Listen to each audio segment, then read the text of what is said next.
All right, hello everybody. So today we're going to be going over homework 1, where we're going to use approximation vectors to determine the Antoine coefficients when dealing with pure water. So to start off, what we're going to do is we're going to define what an approximation vector is. So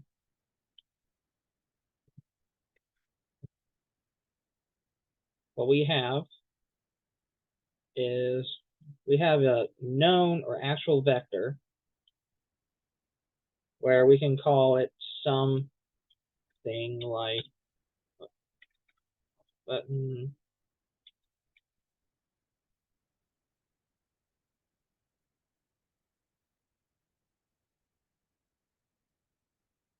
run that again,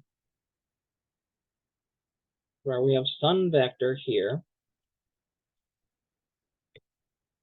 such, and we'll call it vector v.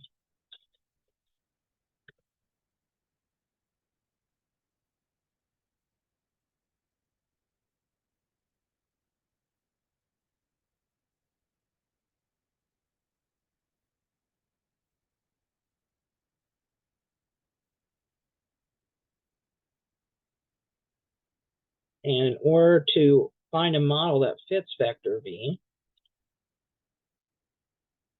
we are going to use something called a unit vector.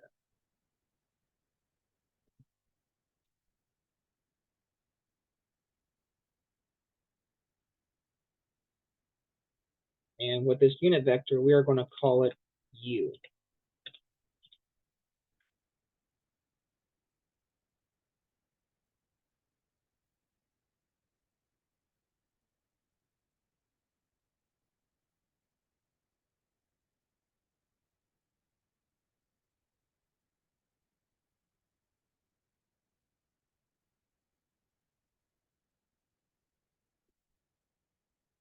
And then to get it to match vector v, at least in one dimension, we're going to use a scalar.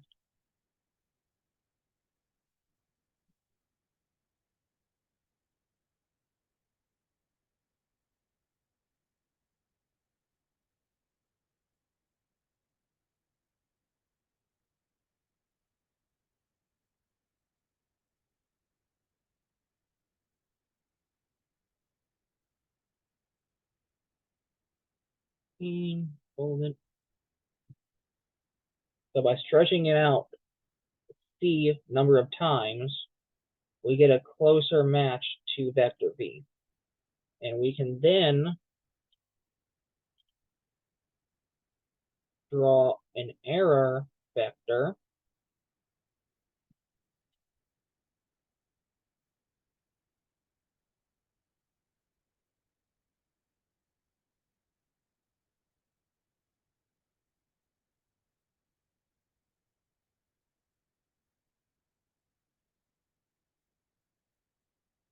here, and we'll call it E.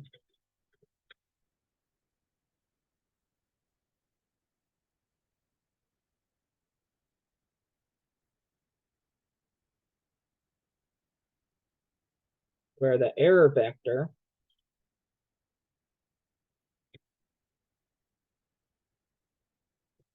is a difference between the v vector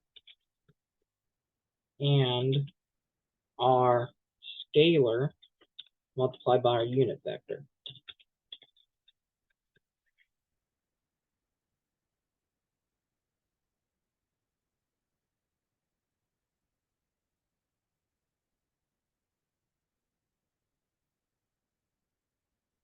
So,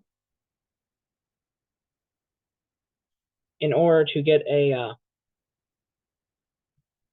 better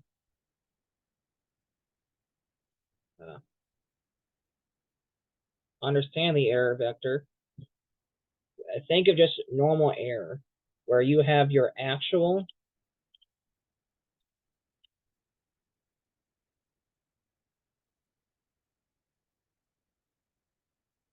minus your model or your theoretical. So our v vector here is our actual. This is the values that error is measuring how different they are. And ideally, if we're only working in one dimension, like here, where where our unit vector only exists in the x direction, where it has no y component, where when our error is minimized in the x direction, we will have a perpendicular arrangement. The reason this becomes perpendicular is when we have our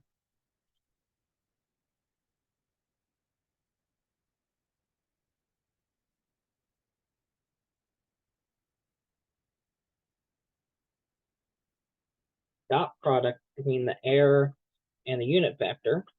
Since the unit vector is just scaled out in the same direction, it will equal 0. Now that's because our dot product equation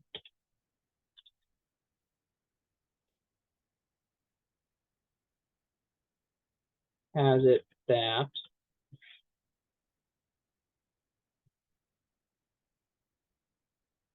it is the magnitude of vector E multiplied by the magnitude of vector U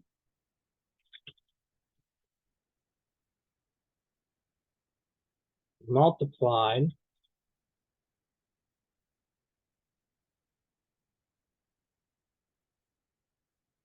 by the cosine of the angle between them.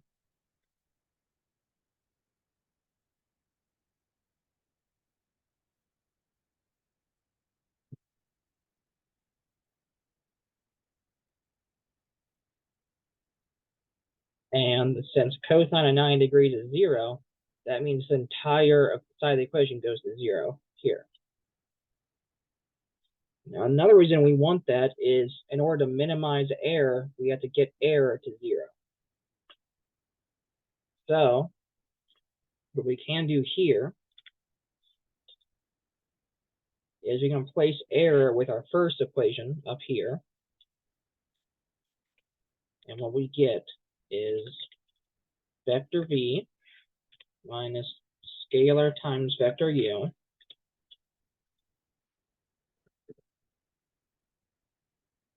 multiplied by vector u, or dot product with vector u,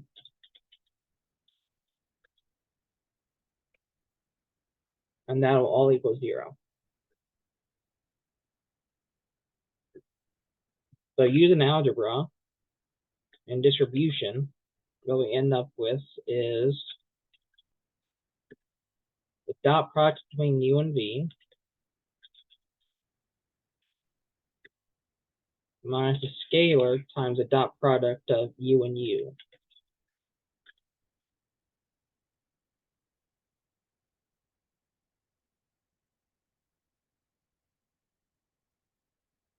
And then isolating c by itself, what ends up happening is we have the actual vector of vector v multiplied by vector u, which is just our unit vector, remember that, over dot product between our unit vector and itself.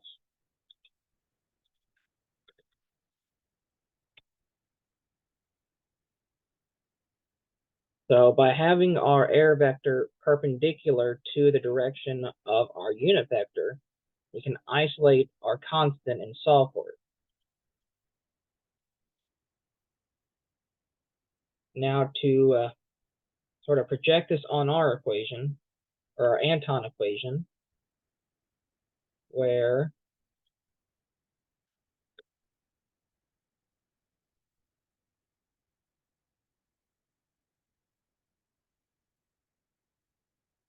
the natural log of vapor pressure of a solid substance, or of a liquid, is some constant A plus some constant b over the temperature in Kelvin plus some constant c.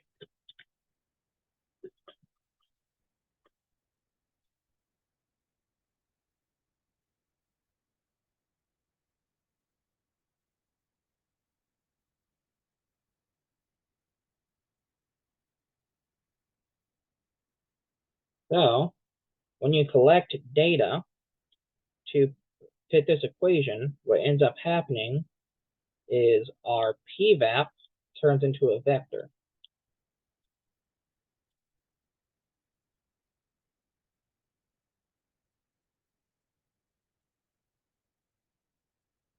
Where at any temperature, pressure is some value. So for example, like it's 100 kilopascals.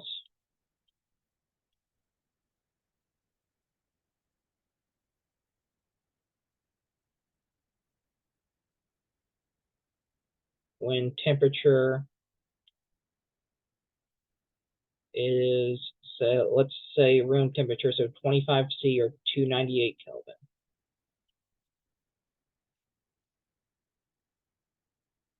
And then for the next one, you could say 120 kilopascals when T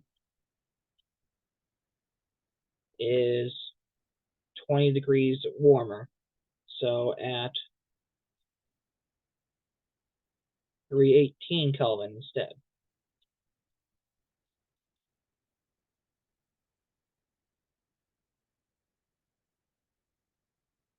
Where when collecting the data, our PVAP and temperature can be represented using vectors or arrays if you want to classify them as those instead, where they pretty much act the same. Where, for example, the first one here would be our I, second would be our J, K, dot, dot, dot, so on and so forth, where each entry is another dimension.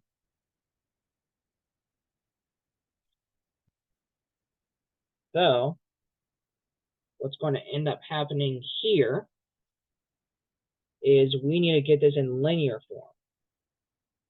The reason we want to do that is so we can get a scalar component for our unit vector, which in this case would be our T, quote unquote. So that for any value of temperature, we have a scalar constant that will be able to get that to our PVAP. So we rearrange our equation up here.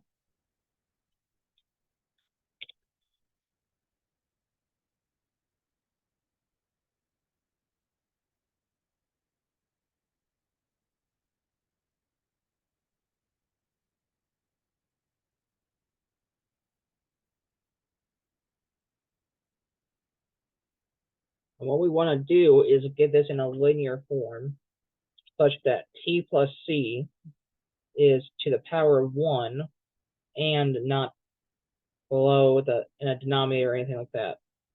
That way, when you plot it out, it's going to be a linear graph. So one way we can do that is multiply everything by T plus C. So that looks like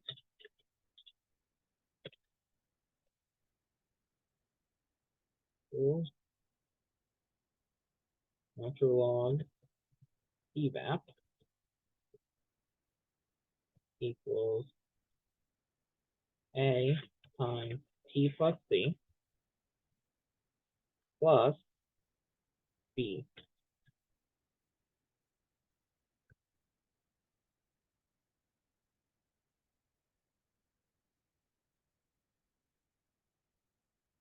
So now what we want to do is we want to get all our constants, our A's, our B's, our C's, all on one side of the equation.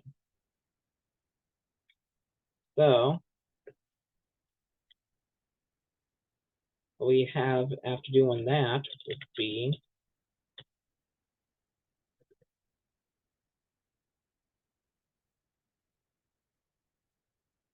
on our left side of the equation, we have our temperature multiplied by the natural log of our PVAP. And on this side, we're going to have our A multiplied by temperature plus A times C plus B minus our C times natural log of PVAP.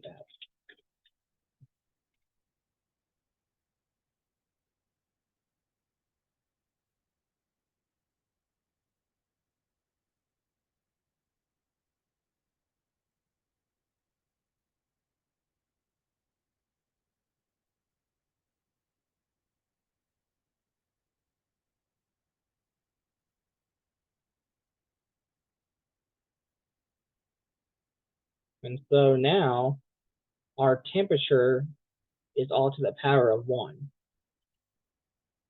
So now we have it in a linear form. And what we're going to do now is to better understand what's going to end up happening.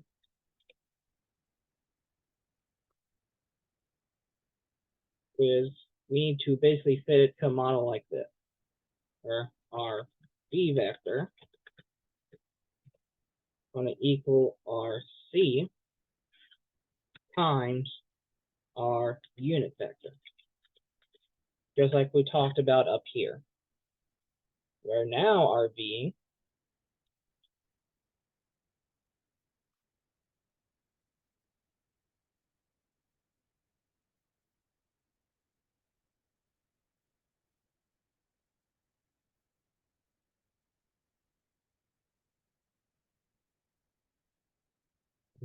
vector is going to be our temperature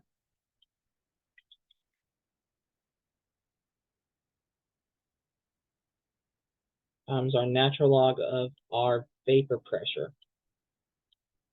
or the corresponding.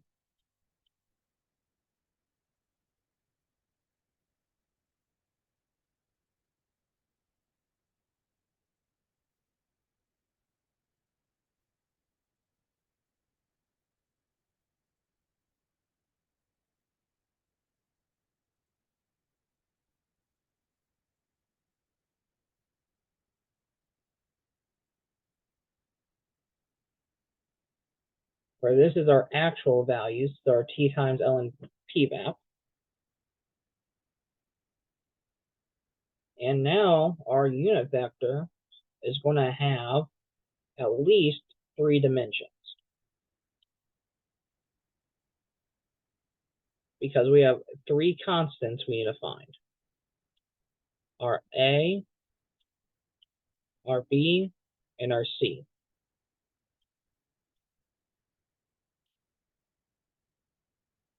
If you look back at our equation, our A is going to be easy to find. It's A times T. So in our first column, we're going to have our T data points. So T1, T2, T3 for all our temperature data points. Our B, however, is going to be a little difficult, because our B is going to be made up of just constants, where we have to account for all of these. So instead of having B here, we're going to make another variable D, which is equal to A times C plus B. And then this is just going to be 1.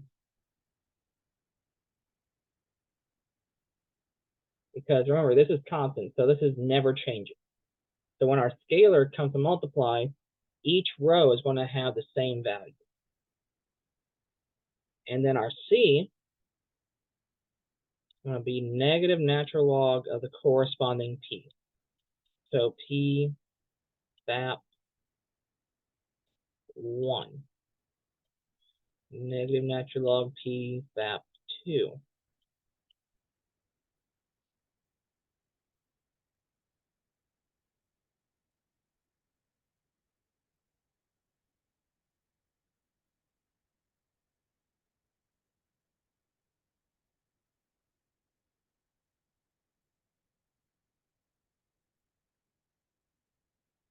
And now keep in mind, since we're no longer working in a two-dimensional, or actually one-dimension space, our scalar constants are going to form a vector.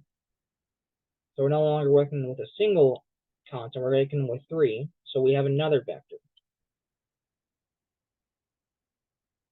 One will be our A, our D, and our C. Because remember, we can't find B without finding D first. And then from there, we can find B by taking D minus A times C.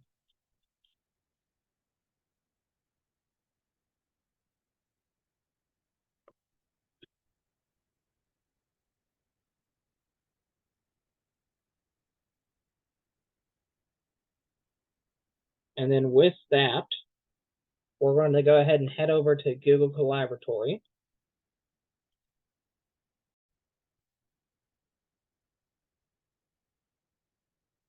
All right, everybody. So this is part 2 of homework 1, where we'll be going into the actual coding of our approximation vector. So to start, what we need to do is we have to get the pvap data. So to do that, we're going to use a command called wget. And we're going to save the file pvap.csv.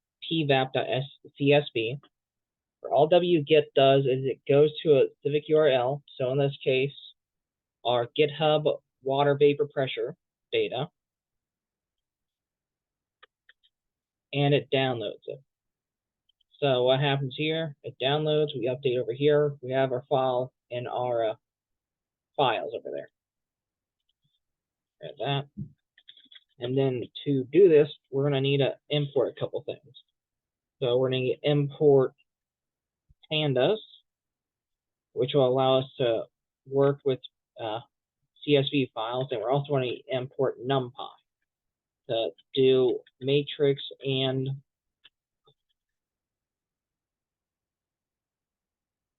vector operations. So start, get a data frame from pandas by reading CSV.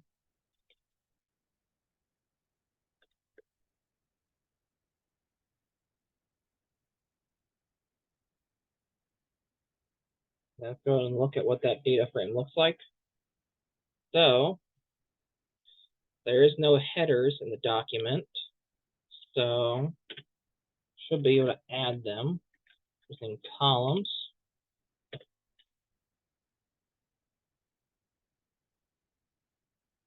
Temperature, we'll do T and do that.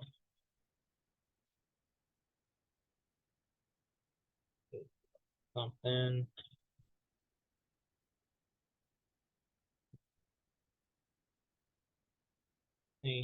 How do I specify columns? Here. There we go.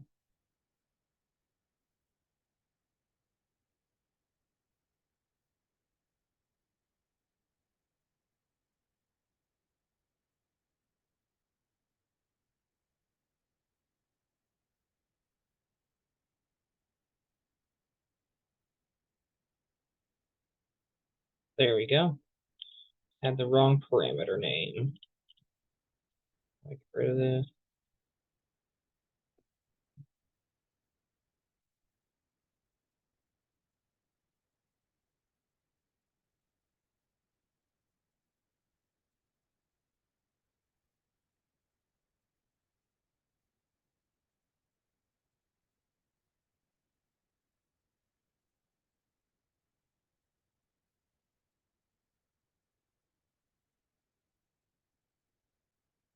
Not 100% sure what happened, but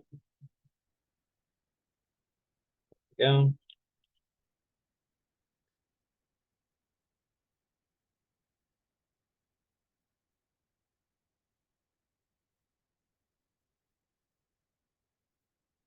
and more.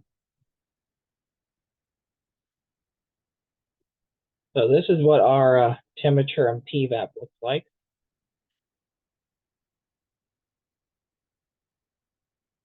So temperature is already in Kelvin. Our pressure is in kilopascals. So if we go back to our OneNote file,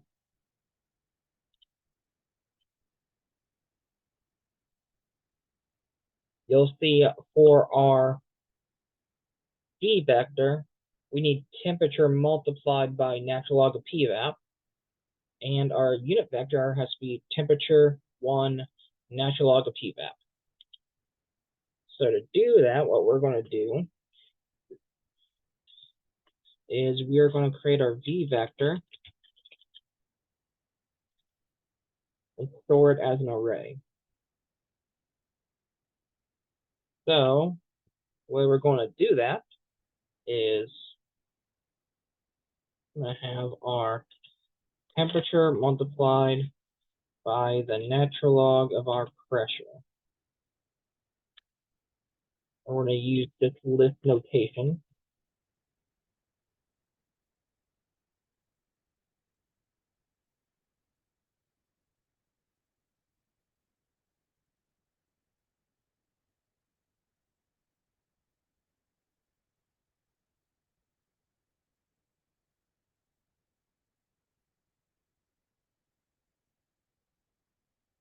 If we take a look at our V vector, you'll see it's one-dimensional, where we start at 0,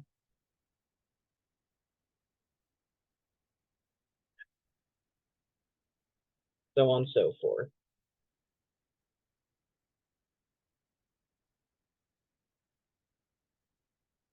And then for our unit vector, well, actually, hold on.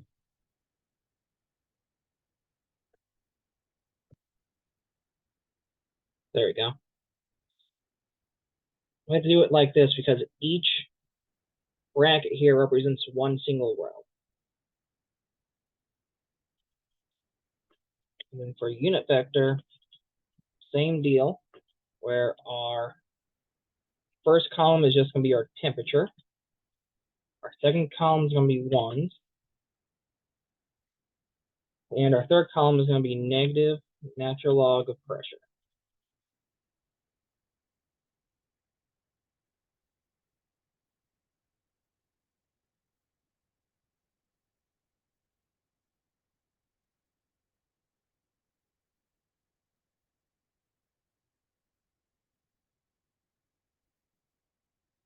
Then we do that. Pull up UVEC.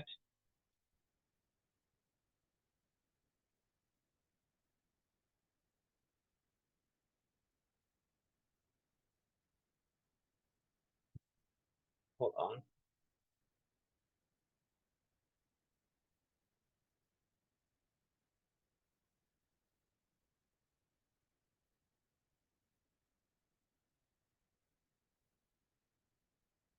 Oh, that's why.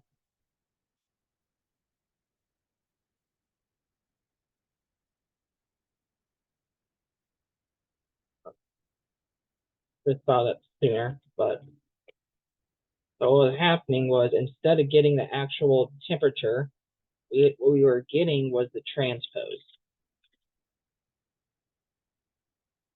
So we were getting 0, 1, 2, 3, 4, 5, the row numbers instead of the actual temperature values. So now we should be fine with that.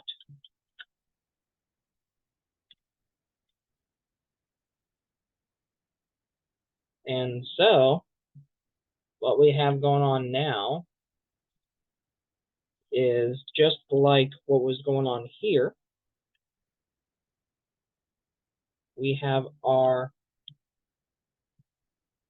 C constant vector multiplied by our unit vector to equal our V vector.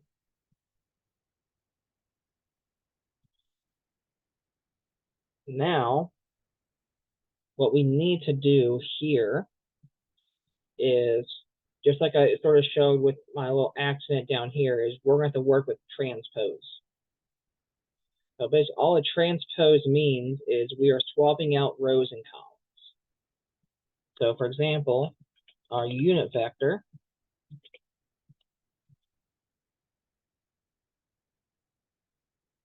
currently looks like this, where it's so many n number of rows, but 3 columns. Where if we take the transpose of that, we get 3 rows, but a large amount of columns. Now, the reason we have to work with transpose is in order to solve a matrix slash vector problem, we need a square vector.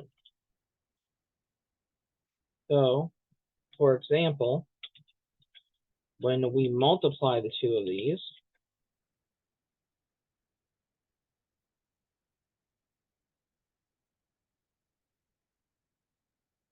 we get a square vector of 3 by 3, where we have 3 rows, 3 columns, each one of them representing our C, our constant vector. So, in order to do that, what we have to do is, to get this to be square, we have to multiply both sides by the transpose. We have vector C times vector C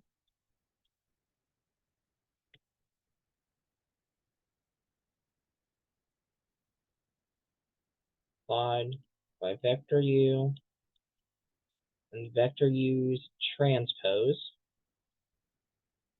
equals vector V times vector U's transpose.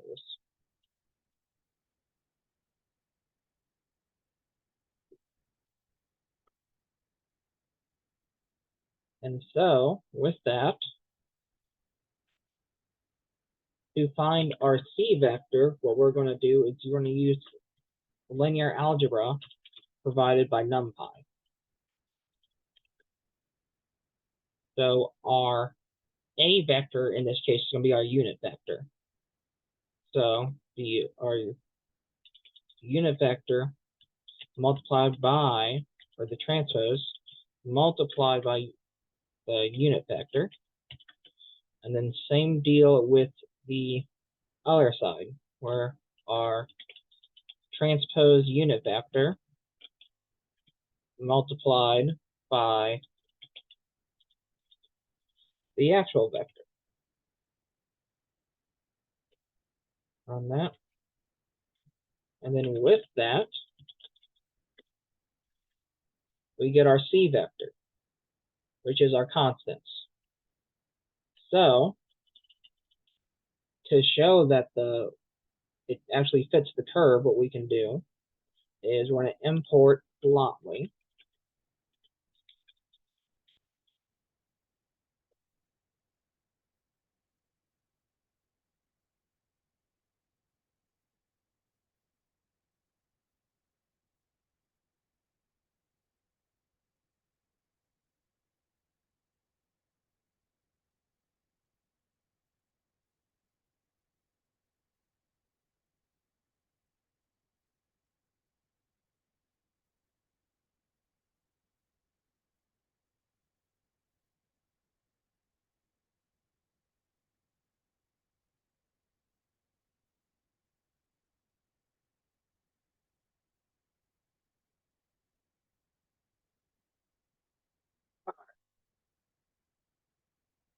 So, as you can see here, just looking at the data points,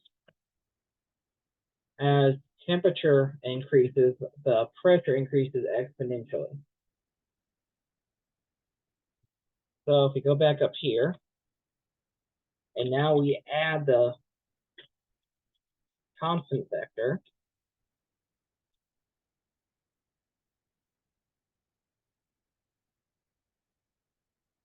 well, first,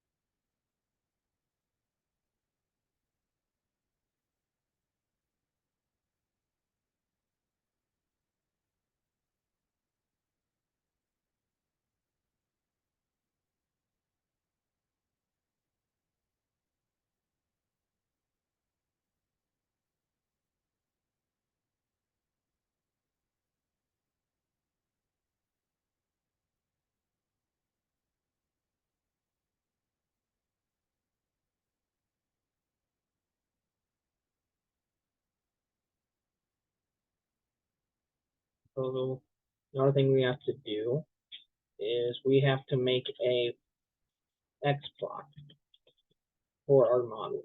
So empty lens space X, or we'll start with temp min, yeah, and let's do 100 point X plot, then Y on a equal and equation X plot, and then our concept. That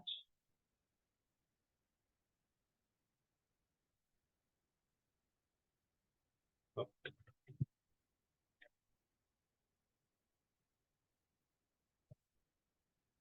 oh, hold on.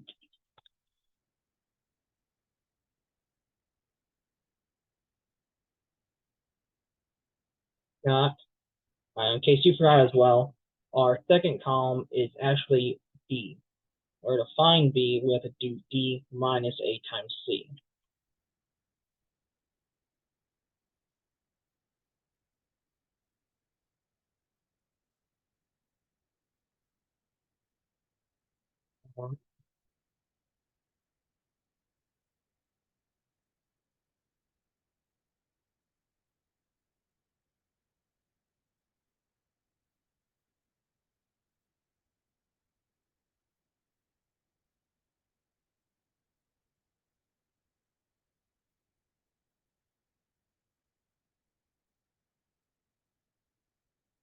Um,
Give me 1 second.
Ah,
okay, guys, I'm back.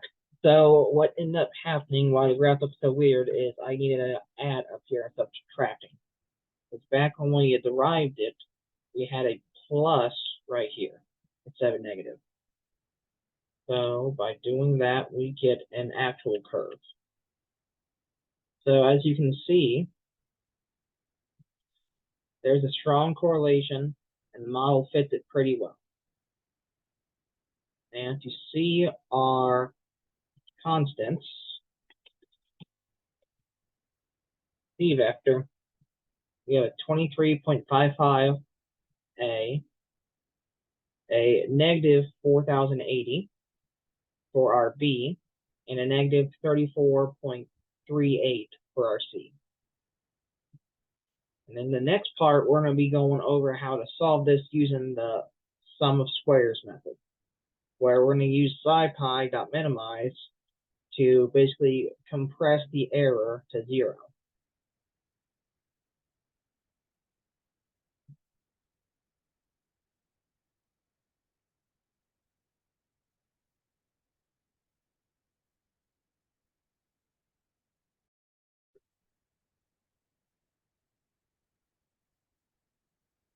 All right, hello everybody.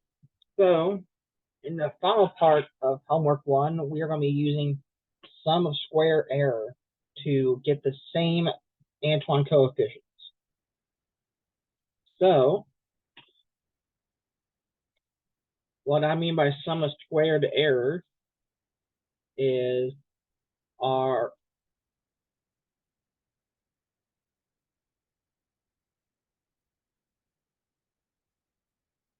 where our actual minus our theoretical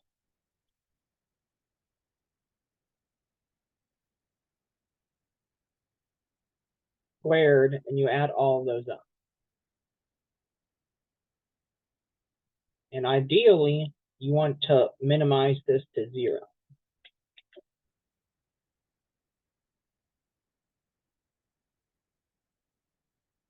So, first thing we have to do here is we have to define a sum squared error formula.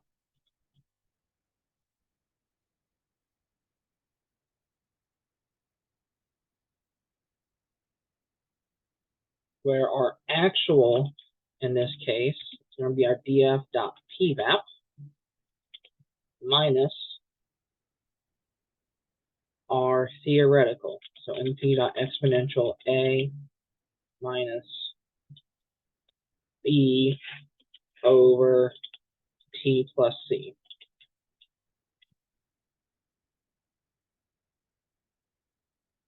And then we have to square those.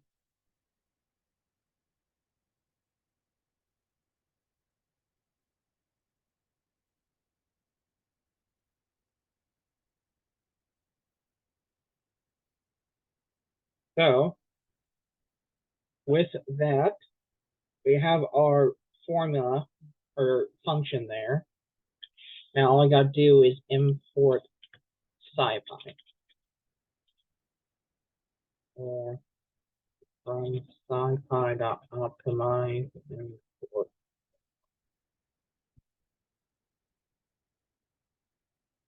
Right, so what minimize does is it runs this, whatever function you put into it.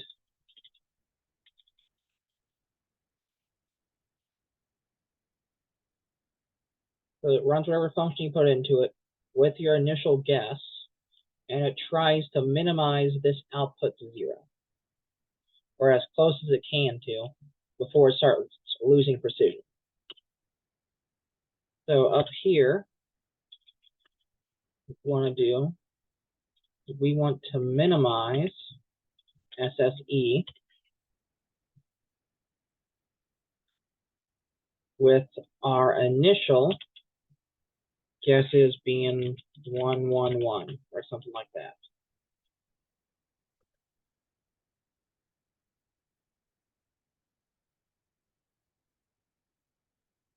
All right. So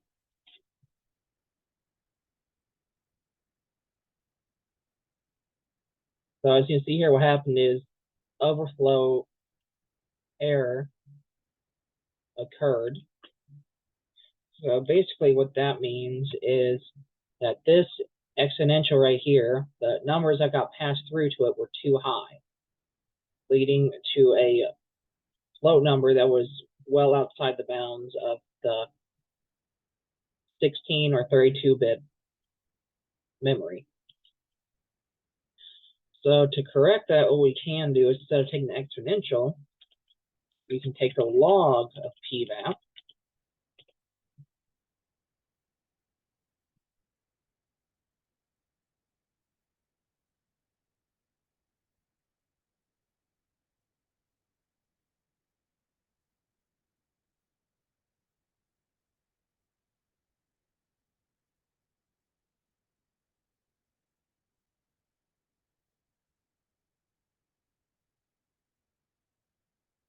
and do this.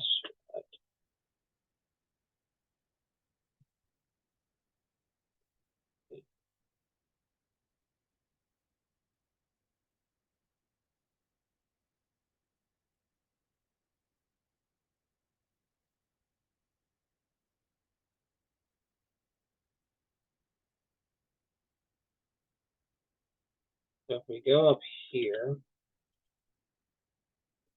just to see what's going on.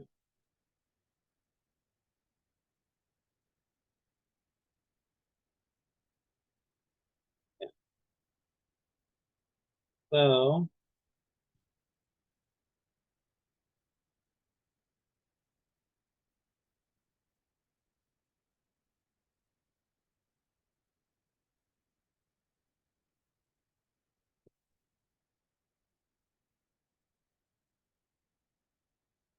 Oh, that is why.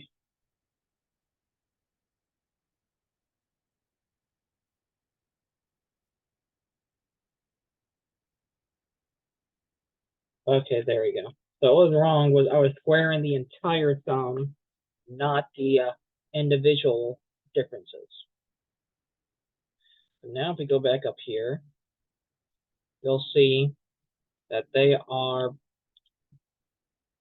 following the same exact path.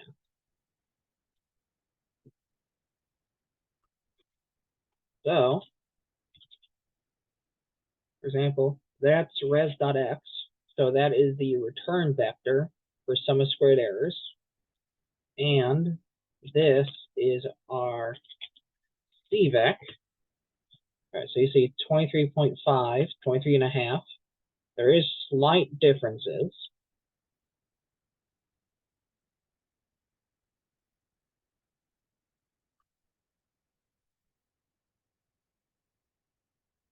And you see there are slight differences. However, as you can see, they both pretty much follow the same exact curve. Now, the reason that these are slightly different is because res.x, or the minimize function in general, relies on these guesses. So, for example, if we change these to like 23.55 and this to say 4,000, negative 4,080, and this to negative 35,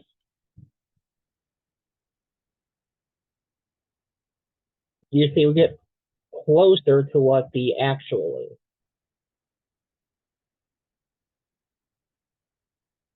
So depending on our guess will affect how accurate and close those two match up.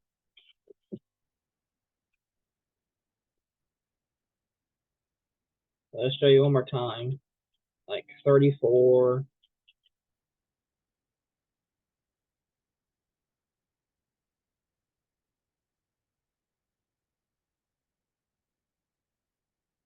And as you can see, there's still slight differences, but depending on our guess here, we will get very different answers because what happens is it keeps running this, changing these values until it gets to a return value that is below its tolerance.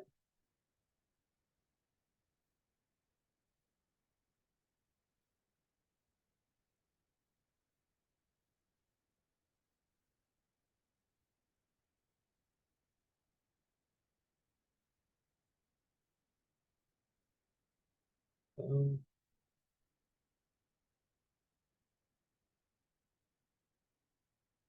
let me look at tolerance really quick.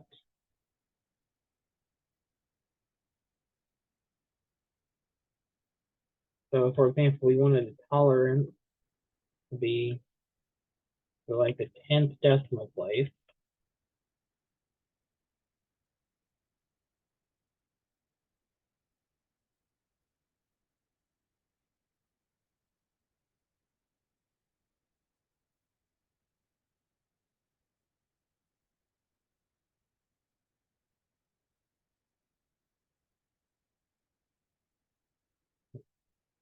So as you can see, from this function, we only got to about 0.003. So if that tolerance equal to 1.4, see if that.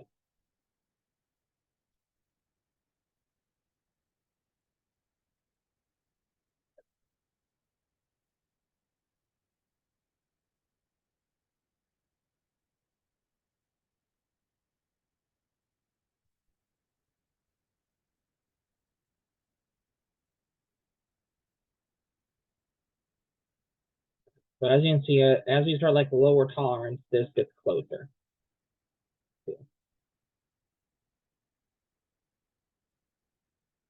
And another thing about why they're different is through assumption vectors, what we're doing is we're assuming the v vector is 100% accurate.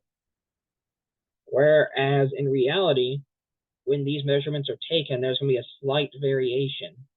For example, up here, where it's 21.8 million kilopascals and 21.336, even though they are within 2 degrees of each other, where that big jump is most likely due to some form of error.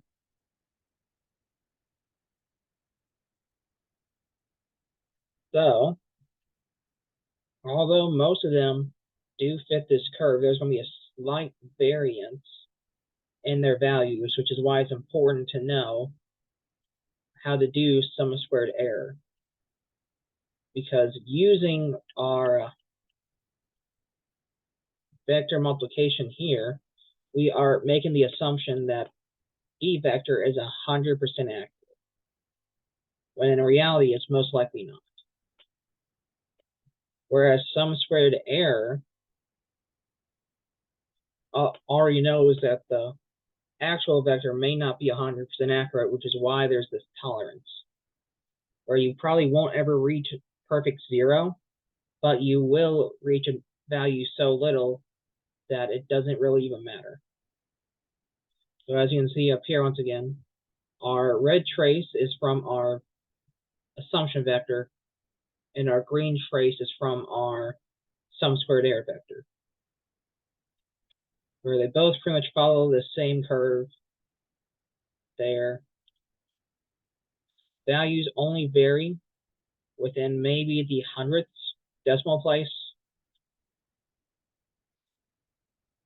So as you can see, they both line up almost right on top of each other, where that slight variance is just due to experimental error. All right, with that, I'm DJ. That's been homework 1. And thanks for checking out the video.